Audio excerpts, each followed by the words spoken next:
வல்லமையும் மகிமையும் பொருந்தின ஆண்டவராகிய இயேசு கிறிஸ்துவின் நாமத்தினாலே யாவருக்கும் அன்பின் வாழ்த்துக்கள். தேவன் தாமே அதிகமாய் நம்மை ஆசீர்வதித்து மகிமைப்படுத்துவாராக.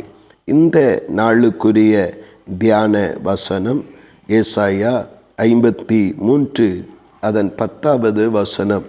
அதனுடைய பிற்பகுதி விதமாய் சொல்லுகிறது, கர்த்தருக்கு சித்தமானது அவர் கையினால் வாய்க்கும் என்று சொல்லப்பட்டிருக்கிறது. இன்றைக்கு மனித வாழ்வை எடுத்துக்கொள்வோம் என்றால் அநேக காரியங்களை அவன் செய்ய விரும்புகிறான், அல்லது அநேக காரியங்களை அடைய விரும்புகிறான். அநேக காரியங்களுக்காக முயற்சியும் செய்து அதனுடைய காரியங்கள் வாய்க்க பண்ணுவதற்காக நாம கிரியைகளை நடப்பிக்கிறார்கள். ஆனால் வேதம் சொல்லுகிறது, நாம் அநேக காரியங்களை ஆண்டவருடைய சமூகத்திலே முயற்சித்தாலும் ஜெபிக்கிற காரியங்களில் கூட கர்த்தர் ஜெபிக்கிற எல்லாவற்றுக்கும் பதில் தர வேண்டும் என்பது கட்டாயம் அல்ல. அவருக்கு எது சித்தமானதோ, எதை அவருடைய சித்தத்தின்படி கேட்கிறோமோ, எந்த ஆசீர்வாதங்கள் எந்த நன்மைகள் அவருக்கு சித்தமாய் இருக்கிறதோ அதைத்தான் தேவ பிள்ளைகளுடைய வாழ்க்கையிலே கர்த்தர் தருகிற தேவனாய் இருக்கிறார். அவர் என்ன சித்தம் வைத்திருக்கிறாரோ அது அவரால் வாய்க்கும். ஒருவேளை அந்த சூழ்நிலைகளிலே தேவனுக்கு சித்தமாக நாம் கேட்கிற ஒரு காரியம் நம்முடைய வாழ்விலே உருவாக்கப்படுவதற்கும் கிடைப்பதற்கும் தகுதி இல்லாதவர்களாய் இருந்தால் கூட கர்த்தர் அதை நிறைவேற்றி அதை தகுதியாக்கி அதை நிறைவேற்ற வல்லமையுடைய தேவனாய் இருக்கிறார்.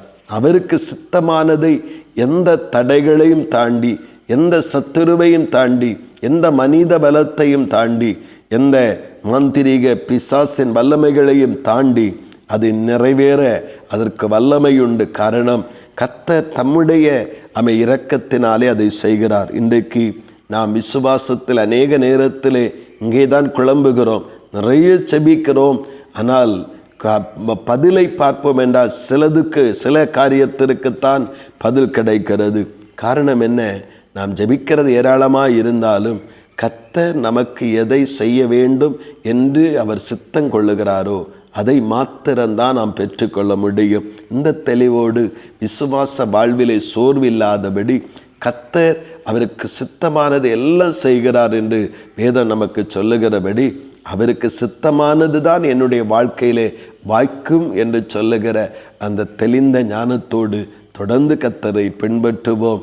கர்த்தர் தாமே எல்லா காலத்திலும் மகத்துவமான காரியங்களை செய்து மகிமைப்படுத்துவாராக. ஆமேன், ஆமேன். செபிப்போம். பரலோகத்தின் நல்ல தகப்பனே, இந்த நல்ல காலை நேரத்திலும் தேவ கிருபை எங்களை சூழ்ந்திருக்கிற இந்த மகிமையான நேரத்தில் பரிசுத்த ஆவியானவரே, கர்த்தருக்கு சித்தமானது அவர் கரத்தினால் வாய்க்கும்.